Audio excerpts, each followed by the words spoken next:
You are listening to an exclusive on Pod Hub Network. Your city, your podcast. To the delight of this crowd, McClendon marches down the dugout steps with first base. McCutcheon's throw. The runner breaks to the plate. Here's the throw. Wow. He is out. The Buccos win.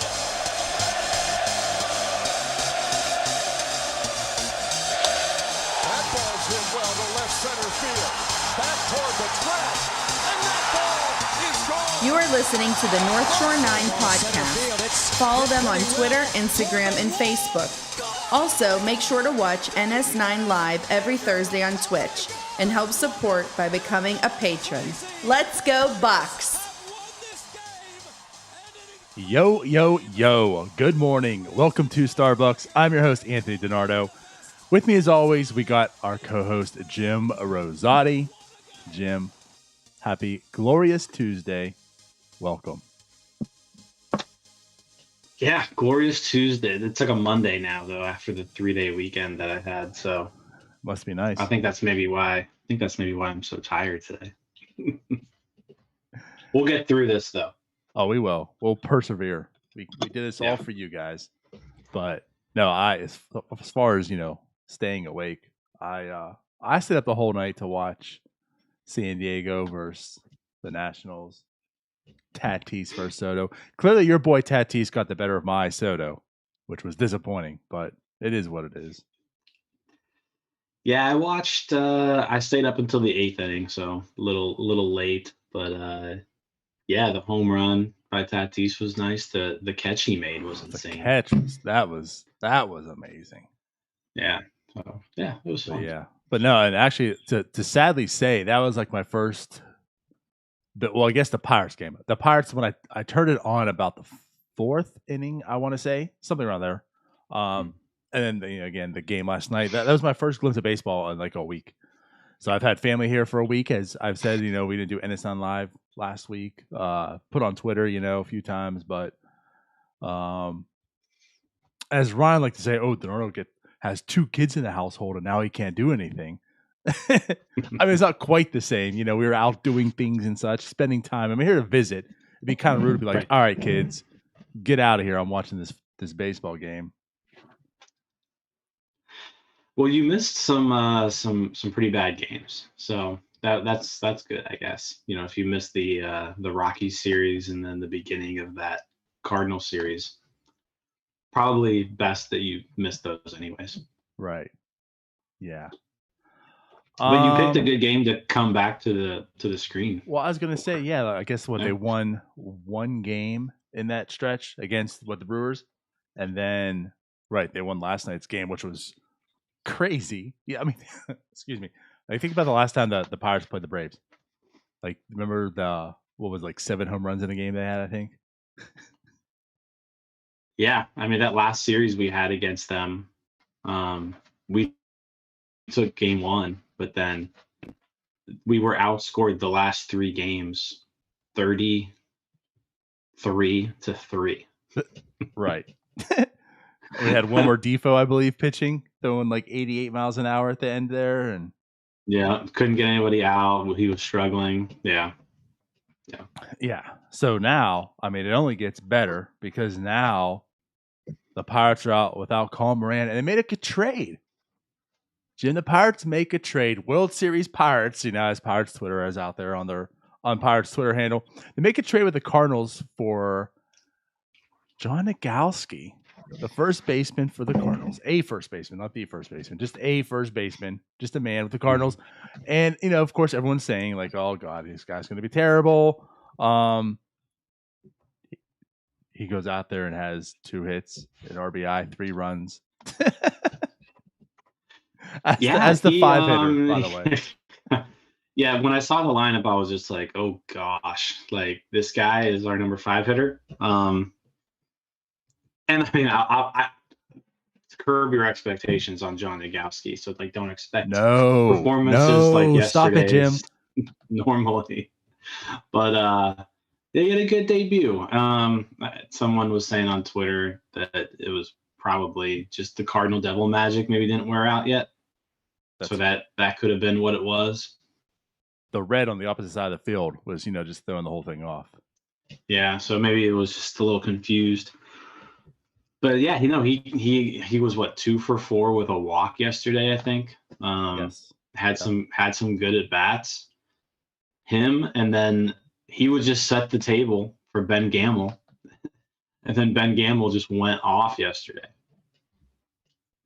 So as you mentioned, like heading into this, I mean, you're playing the Braves. You're playing the Braves, right? And heading into this, you see this lineup card comes out: Stallings 4, Nagowski 5, Gamel 6, Newman 7. You're just like, you're right. Like it's going to be 10-1 the Braves, right? And as baseball does, right? Baseball does baseball things, and it's the Pirates end up winning this game 11-1. And right, okay. So Ben Gamel goes the F off last night. All right. So yeah. I mean, yes, it was funny about Nagowski. Maybe we'll talk just slightly about that. But then Ben Gamel comes in, goes 3 for 5, 6 RBIs, 2 home runs, right? Takes one right into the bushes at PNC Park. Have a night. And so to talk a little bit maybe more about Ben Gamel in this whole mess. First off, Ben Gamel has been a Pirate for 46 games. Doesn't seem like that. When did that happen? All right. And I had to correct myself too, because so I jokingly said, well, the whole issue is the last time the Braves played the Pirates didn't have Nagowski. And then someone asked me on Twitter, and they commented back and said, well, was Gamel Pirate that time? And without even looking, right, I just said, unfortunately, Gamel wasn't, because I thought that was a clear assumption. You're like, no, that Braves series, that was a while ago, That was a while ago. Gamel wasn't a Pirate.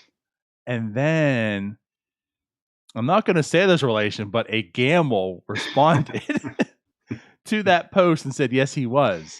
And I had to look. And he was actually a Pirate for like over a week at that point, too. Yeah, he now has 144 plate appearances on the Pirates. When? Like you mentioned, 46 games. Yeah. And it's not like he started streak a lot. That he's on. He has, I guess.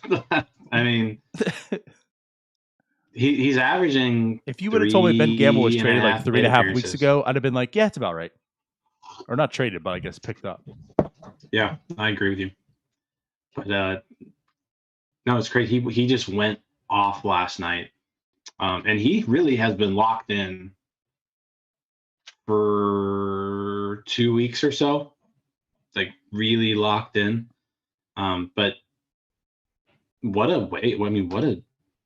waiver wire pickup that was. Like, he's actually been good. He's a 115 weighted runs created plus as a Pirate. Yeah. He's basically playing at a 3-win pace as a Pittsburgh Pirate. It's been kind of crazy.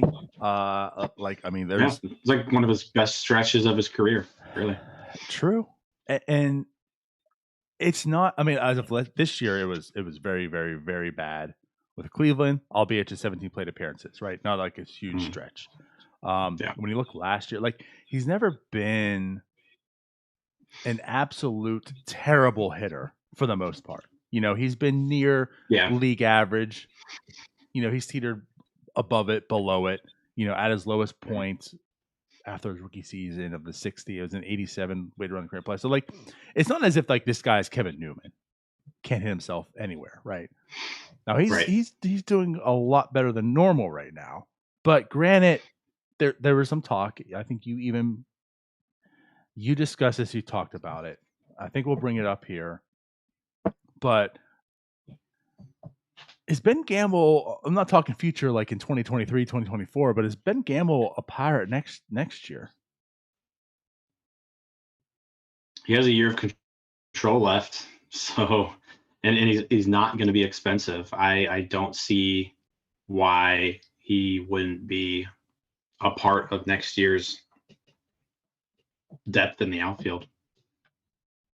I think I laughed at this, like when you talked about it, and like, I mean, come on, like Ben Gamel, like you have to do better than that. But I mean, for a team that's been trotting out Polanco, right? Team that's been trotting out Tom, Alford a bit. I mean, I don't know, man. Like Ben Gamel as your fourth outfielder for a bad team that already has like lack of outfield depth. Mm-hmm. I don't think he's going to be doing this, obviously, but it might not be the worst thing in the world. And you don't have to be like scouring the free agency market next year. Like he's already here.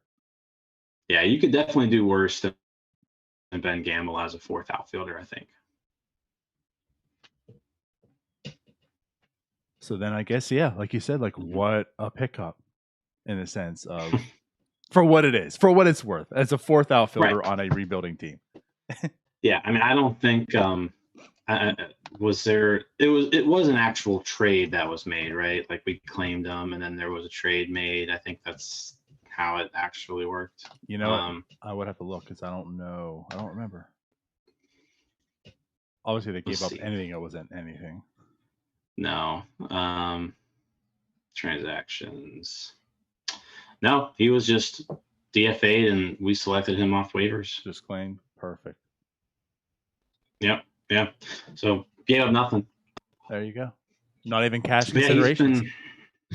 He's been solid. No complaints with Ben Gamel, unless at this stretch that he's on right now. He's been fun to watch. He's been. I mean, we talk about Frazier and Reynolds, right, all the time. Yes. But if you look at basically the last 2 weeks, right? So since June 27th, well, that's about the last week, a little bit over a week. He's hitting 344, 400 on base percentage, 875 slugging percentage. He's got 5 home runs since last Sunday. That's crazy. With a weighted runs created plus of 236. So he's just crushing the ball right now. I mean, there's really no way around it. He's just murdering the baseball. He's got 2 3-hit games during that stretch. He's currently on a 5-game hitting streak. Yeah, just keep rolling him out there for now. As you said last night, the biggest all-star snub there is, Ben Gamel. As Tyler. All-star game snub. Tyler. So behind the scenes too, right? Ever since Tyler's called him Ben Gamel, I can't tell you how many times you put in our NS9 group text, right? Say his name, Tyler. Yeah, eventually Tyler's gonna have to say his name right if he keeps up this pace. Yeah, but so again, like I mean, it's kind of interesting, you know. Obviously he was DFA'd by the Indians, who is a outfield needy team. Just DFA'd, no trade happened. Pirates claim him, and again, I was still under the umbrella. Just I don't foresee like this is nothing. Ben Gamel is nothing. This is going to be a waiver wire pickup for right now till something's needed, something's filled. And I know obviously this week has done a lot for his overall numbers, but when you do look at his past, you do look at what he's doing, can present. I mean, this is a bad team that needs outfielders. We had talk about Kutch and Marte last year, and also last week, I should say, and now there's all the reports that the Marte extension with the Marlins might be evident near in the future. So maybe that's not going to happen. I don't know. Maybe our dreams are going to come true next year, Jim, and we're not going to see Kutch and Marte, but we're going to have Gamel. And I guess realistically, I don't know. I would rather see upgrades. Like I would rather not see Gamel, but probably the way this team's going to go. And again, the lack of just options, period, in the outfield. I guess having Gamel there as just a bench bat fourth outfielder, hopefully. I mean, they can still improve, right? They can still improve there. But even if you have him as a fourth outfielder or bench bat, it might not be the worst thing. No, and I mean, even before this recent stretch, he wasn't like a terrible hitter. So he was serviceable up to this point. Yeah.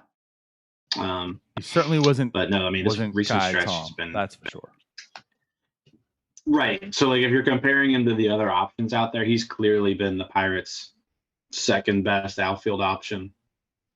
Really, that they've traded out there all year behind Bryan Reynolds. So, he certainly deserves the playing time that he's getting, and maybe that has a little bit to do with the groove that he's on.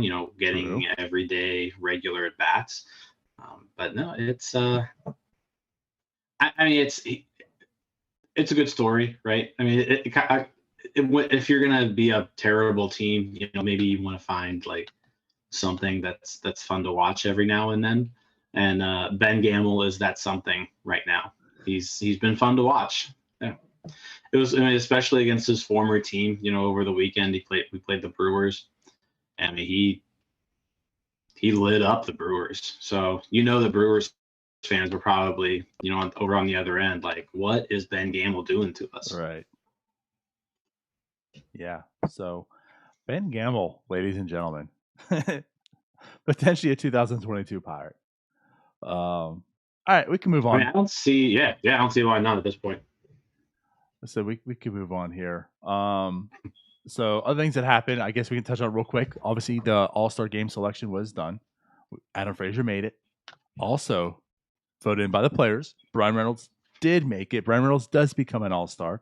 So I guess congratulations to them both.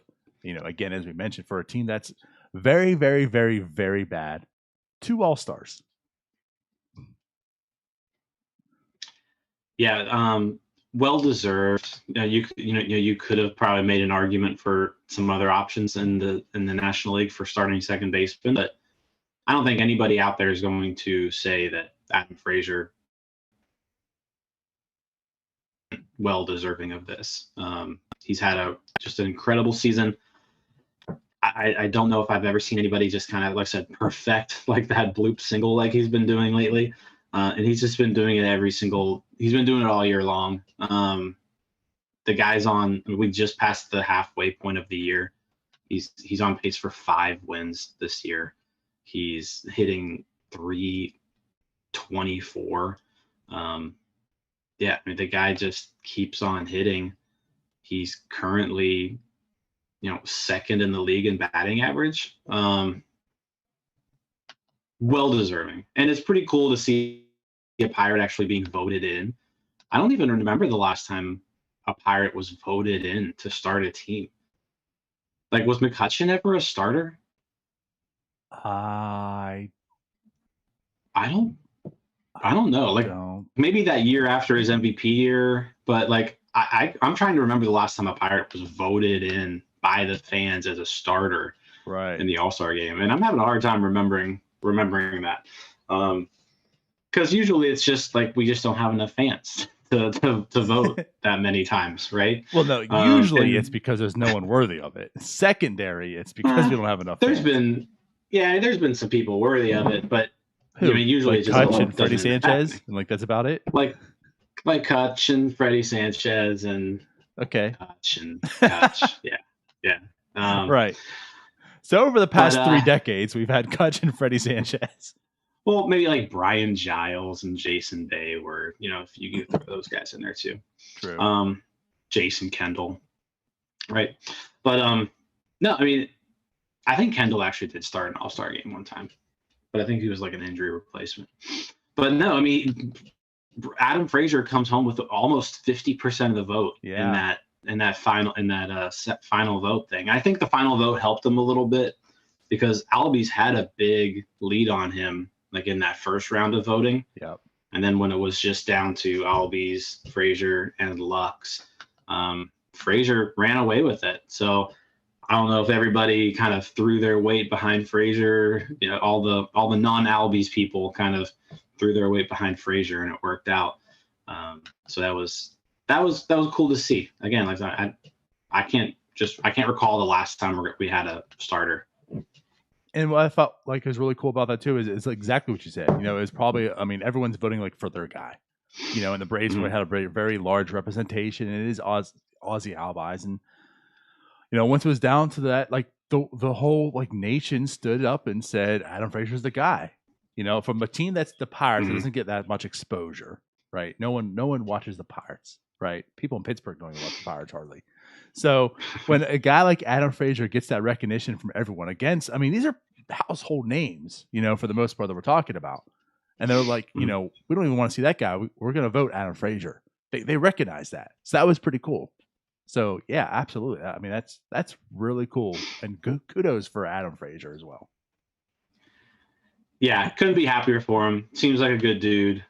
Seems like he was ecstatic just thrilled, partying all night. Well, Reynolds, geez, him. He's like, yeah, this was a goal of mine. Super excited.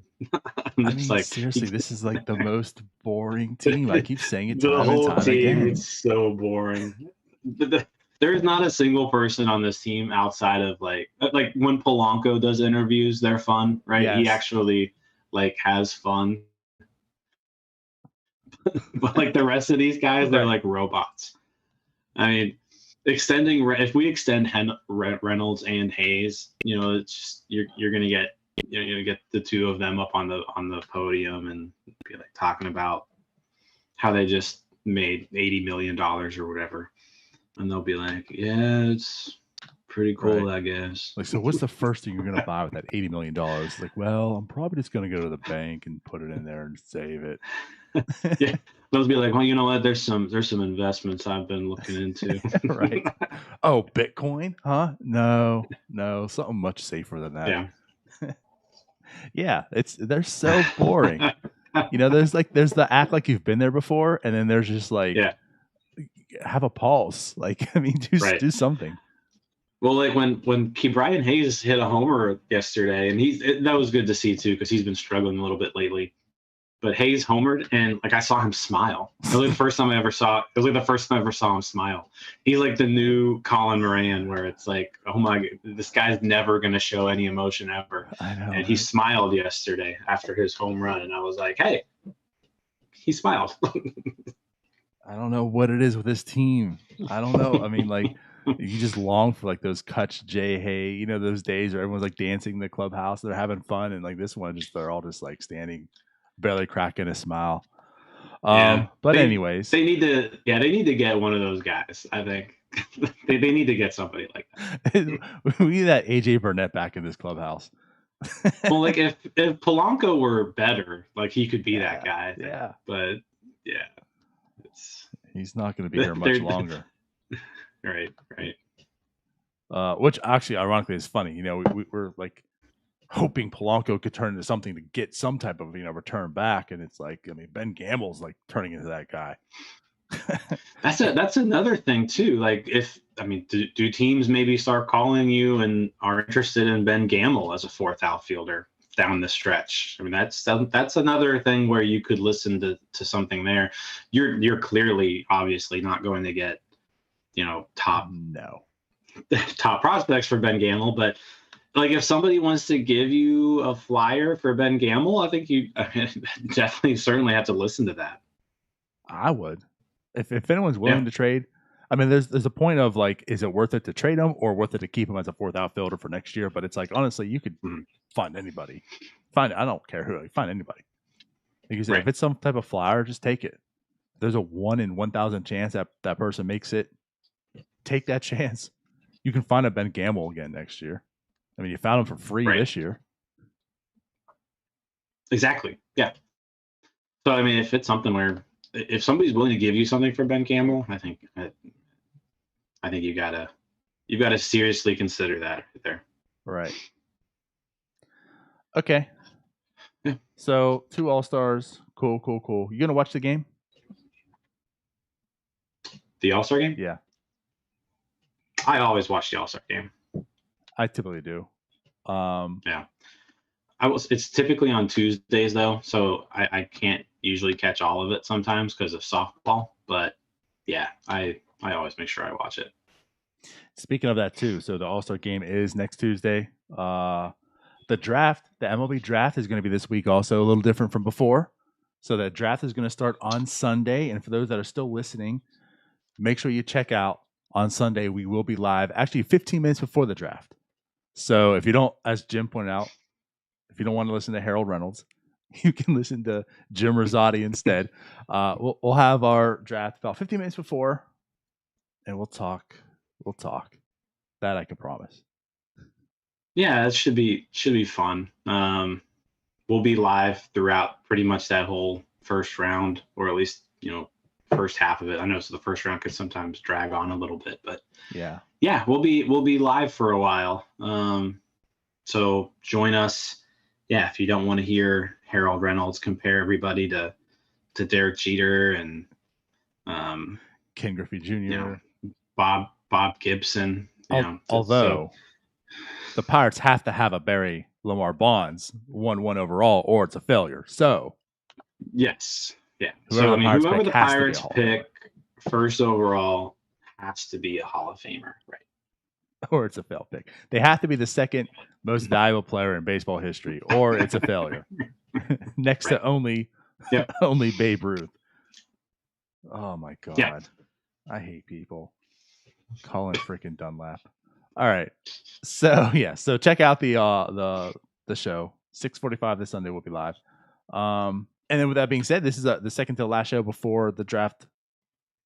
We had countdowns like this is our second to last show before the season starts, this offseason. Like this is our second to the last show before the draft. So like that's finally coming. That's one thing too. Like we can finally put the draft like to rest. No more of these stupid hot takes. Like I can't wait for the draft just for that reason. I hate this draft. I absolutely hate this draft because there's like, who are the Pirates going to take? Nobody knows, right? It could be anybody. There's no clear cut like person. And then of course, the downfall is like once the draft is over, then all it takes are going to be, well, they failed this and that. So it's going to be like years and years of waiting to finally realize if this draft was correct or not. But I just can't wait to get this draft over because I'm just sick of like seeing people. Yeah, I mean, and it's been, I guess what's been frustrating about it is just there's no one guy. So everybody. There's one thing to read the experts, right? It's like Baseball America, Jonathan Mayo, Keith Law, like these guys are putting out like what they think, right? Right. And for the most part, these last few weeks, there's been a pretty consistent guy on top of the draft boards, right? So all three places have pretty much been in agreement for about a month now that Marcelo Mayer is probably going to be the pick, right? But you still have some places saying Mayer is ranked first, some places saying Lawler is ranked first. So there's still not like this consensus number one guy. So it'll be nice to see just who they pick, and we don't have to talk about this anymore. We just talk about the one guy that they picked, right? I'm sure we'll also be talking about the four others that they didn't pick for the next 5 years. And if they ever do anything good, it'll be the Pirates' fault that they didn't pick them. And especially if it's not Leiter, because Leiter will be in the big leagues in like 2 years, right? So you'll see that instant success. You'll be like, the Pirates screwed up because we'll have whoever's out touting the first week of MLB season this year about all the ex-Pirate pitchers, how they had, they're off to terrific starts. Meanwhile, they have like 4 innings pitched. It'll be like, imagine this rotation with this person, and Leiter. Oh God. The Pirates could have Cole. They could have Glasnow. They could have Musgrove and Leiter. Cole, Glasnow, Musgrove, Leiter, and Trevor Williams. But no, you're right. That'll actually kind of be annoying because Leiter will be the first one to make the majors probably. Or Davis will probably be kind of right there too because they're college players. But yeah, the high school guys clearly will take a little bit longer. But yeah, no, it'll be nice to just finally focus on one of them and say, all right, this is our guy. And I mean, it's a first overall pick. It's exciting. So, people are gonna know him, and he's gonna be one of the top prospects in baseball. And I talk about him as they go through the minors. But yeah, that'll be fun. That Sunday night. That I'm happy they kind of moved it to the draft and to the All-Star break. I like that. It does kind of suck that it's so late in the year that you only really get to see them in the minors potentially for maybe a month or so, right? But I do like that they moved it after the College World Series. I never liked it where how the draft was like in the middle of the college playoffs. I always thought that was stupid. Like you've got these kids who are playing the biggest games of their lives, and at the same time they're being drafted. So it's like, let them focus on one thing, So I'm glad that they pushed it back, just because for that reason in particular always annoyed me. But no, it should be fun. Sunday, join us. We aren't draft experts by any means, but warning. Yeah, we will make sure that we don't say anything too stupid. Well, I can't promise that, but I'll try. Yeah, and it'll be fun. Yeah, and I got to say, like, I'm with you. I know there's a lot of stuff that we hate MLB for, Rob Manfred, and I'm maybe a little more positive on this than you are. But with the whole baseball one thing, I do kind of like the way they're aligning the college to MLB in that gap. So and that was part of it, right? Like you said, the draft being after the World Series, the college playoffs and such.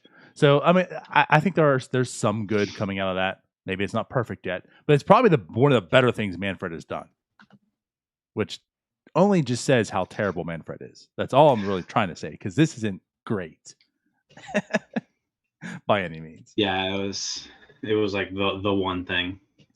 So we talked about seeing them in the minors and such. So maybe we can kick that off and go and talk about our minor leagues here. Yeah. So today should be Roansy Day. However, today is not Roansy Day. And if we're talking about the All-Star game, Roansy Contreras should also be in the Futures game, and he no longer will be as well because he's on the Pittsburgh Pirates. And the only news from the Pittsburgh Pirates is bad news. And Roansy Contreras has a forearm strain, and he's getting checked out, along with Oneil Cruz. Yeah. So to talk about Roansy here, Huntington came out and said that he's experiencing some forearm tightness. Whoa, Jim. Jim, hold on. Let me stop you. You definitely just said Huntington, and I love it. I did, didn't I? Ben Sherrington came out. No, it's too early. I need more coffee. I finished my coffee already. I need more. Ben Sherrington came out and said forearm, I think soreness or tightness. And that's just never anything you want to hear. Although he did say that he was like more optimistic about it than he didn't think it was going to be a big deal. Like they said, like they got it early, very early, for whatever that means. At this point, it's just one of those things where like you expect the worst, right? Because it's the Pirates, and we can never have nice things. So, when you hear forearm tightness, you think immediately of, oh, well, there's Tommy John surgery, right? So you just really, really hope that that's not the case. I mean, if it even means shutting him down for the rest of the year, like do that. Let's not have Tommy John. If you have Tommy John, then he's out the rest of this year and all of next year. So let's just kind of pray that he's okay, because that would be a major bummer if we lose a full year of Contreras. And like Oneil Cruz, I'm not as worried about. I mean, he's a position player. I mean, obviously the arm matters, but I feel like that's hopefully something that he doesn't throw as much as Contreras. So hopefully that's just something where he can get better pretty quickly. Yeah. And like what's disappointing about Roansy is it's right. It's not even so much on. It's next year, because you're almost like banking on you would see him next year. The call up would be next year. So if the Pirates are going to get air quotes better next year, part of those plans is Roansy coming up next year, being part of that rotation and seeing what he can do. So I mean, just pretend that, because at this point we don't know, but just pretend that there's no Tommy John that's going to be needed, and it is just going to be some rest and stuff. I mean, this is almost like, think about Yahuré, kind of like the similar situation. He was experiencing this. They were kind of optimistic about it. They checked him out. He's like, he's going to be okay. But he's on the 60-day IL, right? And you would almost imagine, like with Roansy, I mean, if it's set up in the same similar situation where they're going to shut him down for a bit and then ramp him back up. I mean, right? Like he could be gone for close to 2 months, and well, there's the season for you. Like, it's already July. So he potentially could be out the rest of the year and be healthy, which is, I'm not going to say a major disappointment, but it's a bit disappointing because you were looking for him to go to AAA this season, hopefully sooner than later, right? But going to AAA, test himself out there, so that way, like, the call-up could be next year at some point. And now if he's out for this whole entire season, like, as far as next year, does he start back out in AA? Does he go to AAA? You know, I mean, it's just kind of disappointing because he was on a roll. He was doing very, very well. You wanted to see him get that next push, and there's potential we might not see that this year. Yeah, so everybody just kind of cross your fingers, hope that it's not too bad, because yeah, that would be just a major bummer. And then that trade too, which I mean, I'm still very bullish on that trade. I think sure. I think it's going to work out very well on the Pirates, side of things. But you definitely want your Jorge and or Contreras to probably be in this rotation at some point next year. Yeah. So I guess with that said, we can move on to like the rest of the minor leaguers and such. Do we want to start off? I mean, this is a guy we've talked about, but he's never been like on top of the list. But do you want to talk about Mason Martin? Ooh, yeah, let's do it. That's your boy. So going into the year, the strikeouts really concerned me, right? I've never been like super high on Mason Martin, just for that one reason. But you can't ignore, in 2019 that he hit 35 home runs, right? you can't ignore that in minor league baseball. He hit 35 home runs in 131 games. He led all of minor league baseball in home runs last year. No one hit more than him. So I mean, but you're talking about an elite power guy. And it was going to be, okay, let's make this jump to AA and see what happens. And the guy is still mashing. The strikeout rate is pretty much consistent with where it's been in A-ball. Yeah. He's sitting at 32.2%, which that's high. 32.2% is high. But man, when he makes contact, when he hit ball go far. Let's just say that. Like, and when was it? It was Saturday. It was Sunday. Sunday, Altoona played a doubleheader. He hit 3 home runs in the doubleheader. Yeah. He's just crushing the ball. Yeah, like, geez. Actually, I guess it was Saturday. No, it was Sunday. The 3rd. Yeah. Or no, wait. Yeah, it was Saturday. The 4th was Saturday. Sunday. Yeah, you're right. Saturday. Okay. But he had 4 home runs over the weekend. He's now at 13 homers for the year. I mean, he's on pace basically for another 35 home run season or so. If you kind of count the way the minor leagues started, maybe not quite that high because it's a shorter season this year. But the dude keeps raking. He does keep striking out, but he keeps raking. So it's I don't know how to look at it because the strikeout rate is still alarming. But you don't ever want to see strikeout rates in the 30s in the minor leagues, because strikeout rates in the 30s in the minor leagues usually means, I mean, the strikeout rate for pretty much everybody goes up once they hit the majors because the pitching is better. So if you're striking out 32% of the time in the minors, you're probably striking out 37% of the time in the majors, which that's bad. There's not a lot of people who do that. I'm trying to even find a list right now of strikeout rates in the majors, and there is one person currently who has a higher strikeout rate in the majors than Mason Martin has in the minors, and that's Javi Baez. So we're talking about And so he's made it work, right? Baez has made it work. I mean, he's definitely a successful major leaguer, but he strikes out about 37% of the time.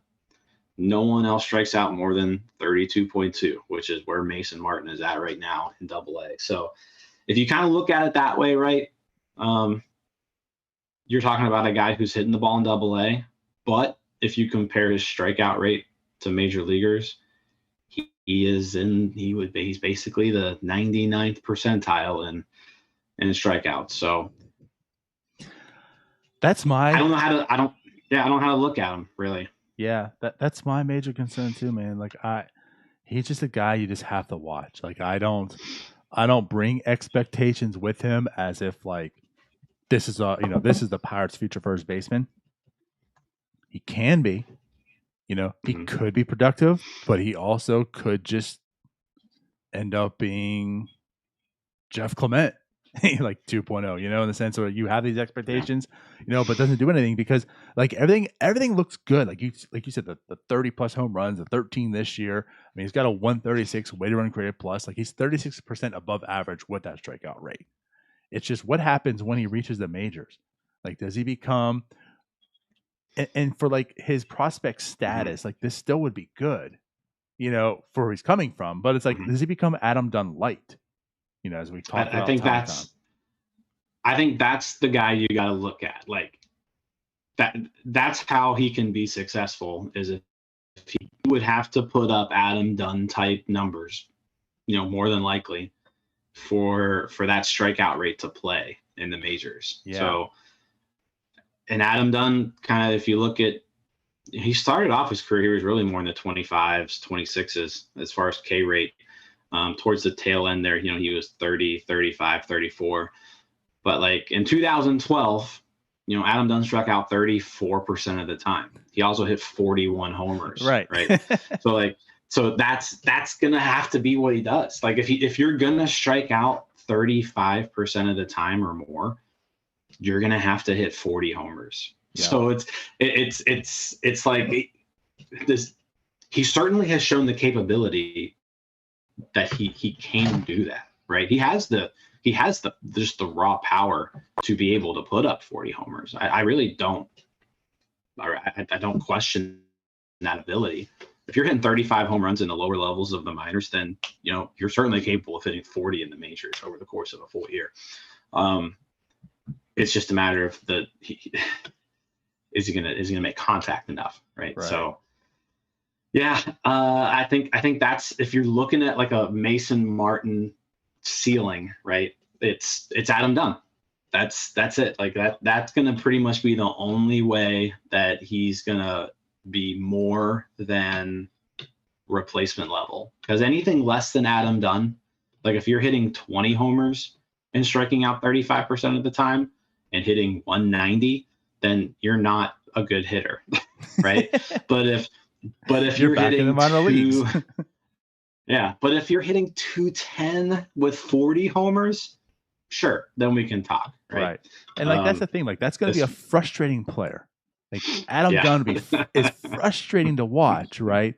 But in the grand scheme of things, over 162 games, he adds value, and he's an asset to the club, as much as he frustrates you. And like with Mason Martin, like I feel like that's his potential. Like he's going to be a frustrating player more than likely. There's definitely going to be people that love Mason Martin if he does pan out to be this type of player, and there's going to be people that just absolutely hate Mason Martin, and they're probably all going to be working at the fan. But anyways, but the thing about him too is, as frustrating as he may be, like as we're projecting all this, and he's going to have these major flaws if he gets there and such. It's still a plus because this guy isn't a prospect in the sense of like he's like, this is a guy in your top 10, So like if you can have a guy who's been like in the 20s and right now on MLB pipeline is sitting number 14 prospect as far as the Pirates, and that guy can turn into an Adam Dunn type player, like that is a win for sure.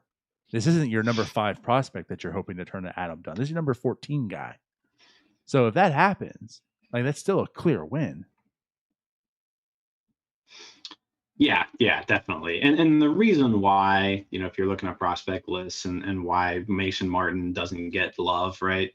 It's because he plays a position that is super non-premium, first base, right? And the only way that he would be a high prospect is if he just mashes the ball, which he's shown that he can do. He is a top 10 first base prospect in all of baseball. So, he's definitely on all of those lists. It's just a matter of, it's just going to be interesting because he's going to make the majors, right? And he's probably going to do it within the next 2 years. And it's just, what kind of player is he going to be? Is he going to be someone who strikes out so much that he just won't add any value at all?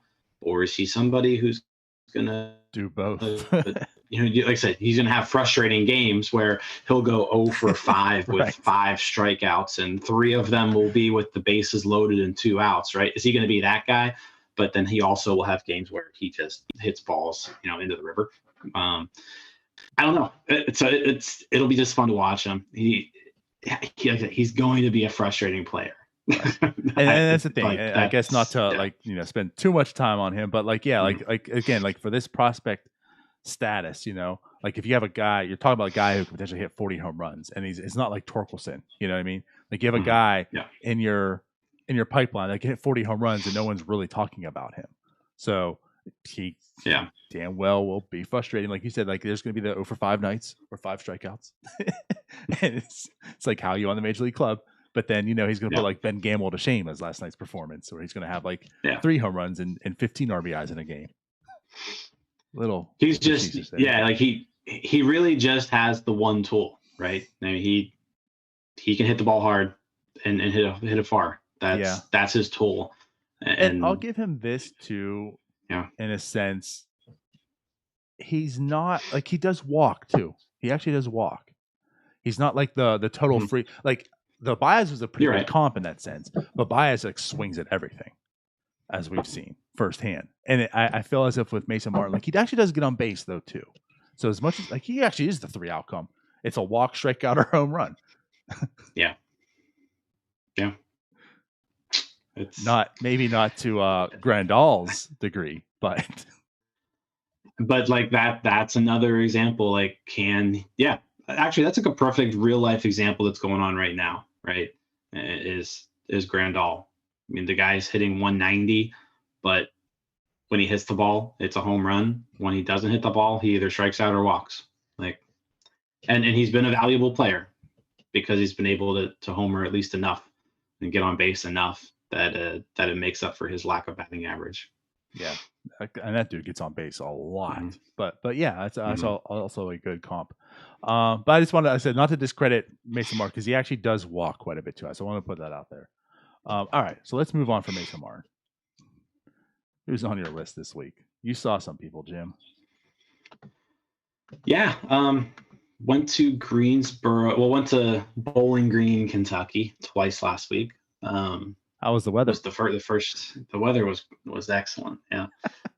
The first game got delayed, which means I was down there until midnight basically. So that didn't make for a fun drive home. But so Quinn Priester started on Tuesday, the first game I went to. Carmen Majinski started the second game I went to. Got to see, the other prospects down there. So Nick Gonzalez, Liver Figueroa, and Matt Frazier to an extent. So got to see those guys. I came out of it. So talking about Priester's start first, I can understand why scouts were salivating about this guy. The fastball is good. It's a good fastball. It's basically major league ready. At this point, it sat 94 to 95 the entire game. He touched 97. It's a good pitch, and he commanded it pretty well too. He didn't really have too many issues with it. He did throw a lot of balls, for the game, but it was really not.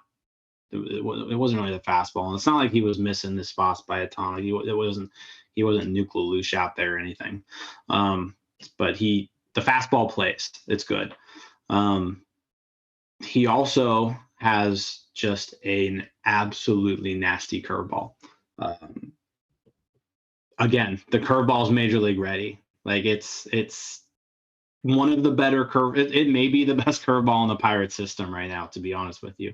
These single A players could not touch it. Every time he threw it, it was a chase, and he used it basically as his wipeout pitch. Like if he got somebody to 2 strikes, that curveball was coming, and they couldn't touch it. Fangraphs has his curveball currently at a 70 on the 20-80 scale with an 80 potential. So when I'm saying it's an elite curveball, like I'm saying it is an elite curveball. So is he going to be in a cool in a Hog Cook commercial in the future? You think he could be in a commercial in there. He also flashed the changeup a little bit, flashed the slider too. He brought out the slider a little bit.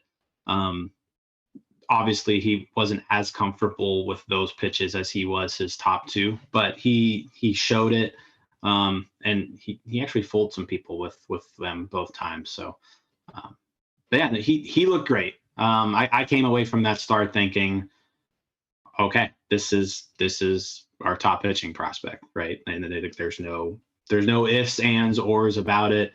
He is our top pitching prospect, and he is one of the better pitchers in minor league baseball. So yeah, that was cool to see.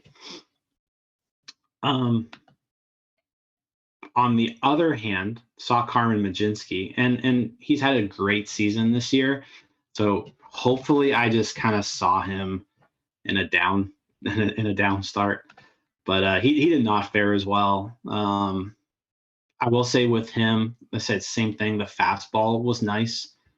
He comes at a little bit of a different angle from Priester, kind of throws a little bit more high, like he seems more like he throws with more effort than Priester too. Like he wasn't as like smooth and as fluid. It was kind of more, as it just kind of seemed like he was trying harder, right? Yeah. But the fastball kind of was same as Priester. It was basically 93 to 95 the whole game. And then his slider is kind of what he used as his secondary pitch more often than not. And the slider is what he used to kind of to get hitters out.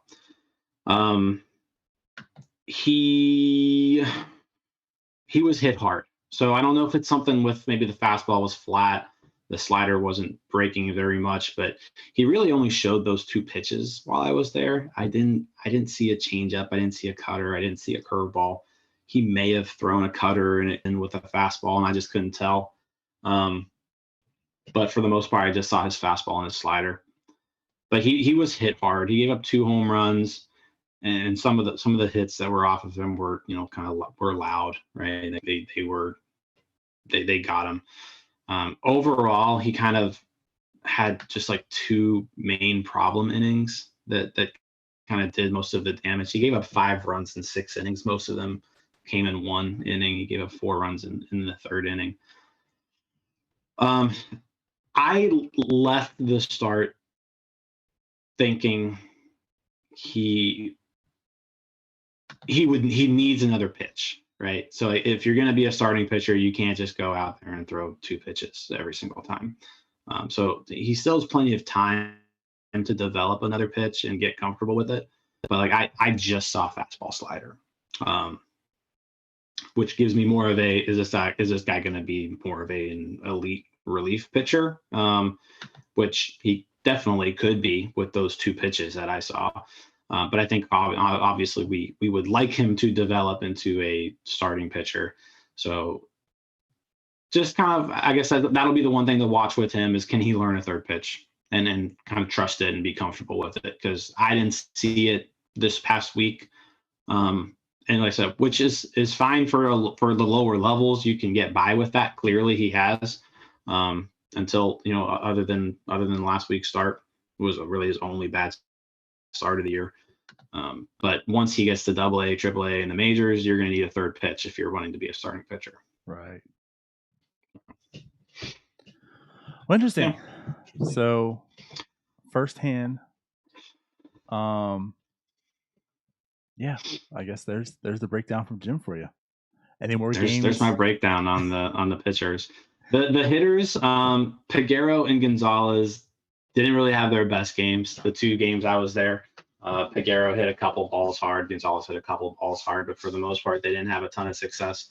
I think Peguero had 1 hit out of the 2 games, and Gonzalez had 1 hit out of the 2 games. So neither of them played great. The hitters are a little different than pitchers, obviously, because they just, you're not going to get a hit every game, right? So but they were the shortstop and the second baseman both games I was there. So it was kind of one of those things where, okay, well, maybe this is what our middle infield will look like in a few years. Peguero, clearly really young. I think he was one of the youngest guys on the field both games. I know he was younger than every single player on Bowling Green's roster. No one on Bowling Green's roster was younger than Peguero.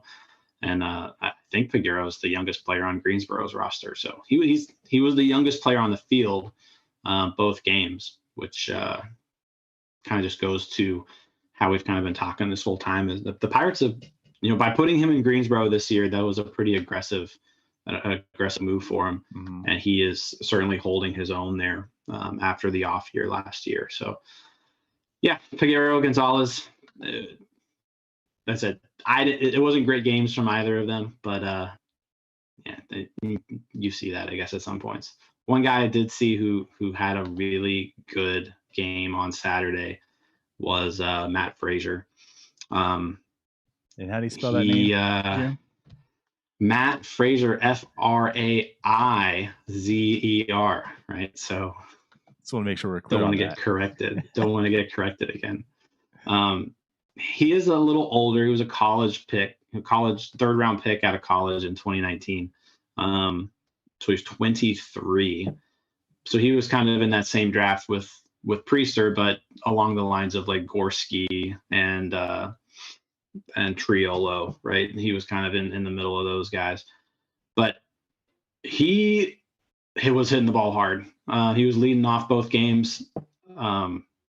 He almost hit a ball out and it like bounced off top of the wall, ended up getting a triple on it. But he ended up being a home run shy of the cycle on Saturday. So he was kind of flashing the speed, flashing the pop. He was hitting the ball. Like I said, he was hitting the ball extremely hard. I would say out of all the hitters that I saw, he looked the best. And I mean, if you look at his stat line for Greensboro right now, that makes sense. He's been the best hitter on the team for the season. So not really someone who I went down there to necessarily see, but he definitely made me notice him. So I get the whole too, like the age for his level, right? I absolutely get it. And I know I jokingly I say this because I think we jokingly said it at the time, when he was drafted. But Ryan and I just another Frazier, so of course he's got to be able to hit, right? That was the joke, right. Oh, we love the pick. It's it's a Frazier, but here he is now in 2021, and that's exactly what he's doing. This guy is hitting. I know he's not really a prospect, in that sense as well, but I don't know. Like I feel like he's opening some eyes right now as well. Like the 11 home runs he's gotten. He's batting .317, on base .391, 154 way to run created plus. Like the guy is just flat out producing. Yep. I mean, obviously his next challenge will be AA. And again, you saw it, and I know just one game, it's a hitter aspect too, but like, do you foresee something out of this guy at all? He definitely, like from what I saw, like I think he at least is someone who needs to be on our radar as a person who can make the major leagues, right? So like right now, how he's not, I mean, he's not even on any prospect lists right now. Right. Right. I think he certainly belongs to be in that like 40 future value category, at least, where you kind of, or at least paying a little bit of attention to him. Cause like the age is, he's not going to, make the majors this year as a 23-year-old, right? He's going to, if he cracks the majors, it's going to be as a 25-year-old, right? but definitely more interesting than some of those other, like, kind of think of like Jared Oliva's progression, right? Mm-hmm. But with more power and hits left-handed. So that's kind of a good comp there. But Frazier is bigger than Oliva. I was actually a little surprised just by how big the guy was. He was a lot bigger than, and it was funny too because he bats first, and then he's got Gonzalez and Pegueros hitting behind him. So Gonzalez and Peguero are these small guys, Right. And then Frazier just like towers over them. So maybe that like played a little bit of a role in it. But I was like, this dude's pretty big. But yeah, I got. But it also kind of goes in the whole thing. I mean, like, to a degree, this is the man playing with kids. So that's some of the concern. Yeah. Yeah, so I think he's somebody though where before he wasn't on the radar at all, right?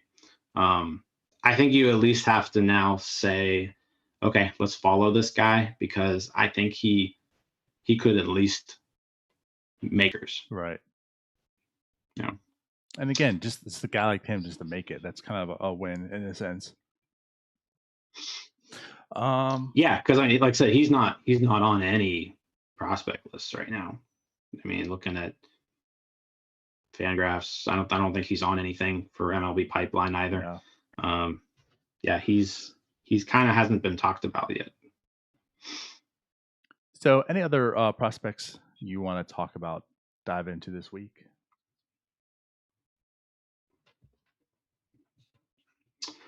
So we touched on Cruz. I don't think so. I think that covers most of it. Yeah. Cool. All right. Well, yeah, I have nothing else. Maybe if I'm going to add something here. Not overly concerned. I think there's people concerned about Nick Gonzalez. Strikeout rate close to 30%. He's kind of down, but he's coming back from injury. As a broken pinky, as a hand. So I'm not too worried about him right now. So there's my 2 cents, Jim. There you go. Yeah, no, I'm the same way. I'm not worried about him, and by no means, like when I saw him, did he look like he was like overmatched in any ways? And I think it could just be maybe give him a little bit of time to get his timing back from the injury, but he does need to pick it up a little bit. I will say that. Like he's an advanced hitter. He needs to be dominating his level. So, like I said, not really something I'm concerned about right now, but he needs to pick it up soon. Yeah. Again, it is just 95 plate appearances, and a lot of them coming back from the injuries where it's tailed off. So I'll give him, some of that time to get back into the swing of things. So with that said, all right. So I guess we'll be back on Thursday night for NS9 Live. And again, as mentioned, Sunday at 6:45. We out of here, Jim? I think so. All right. We'll catch y'all later. Bye-bye. Later, guys.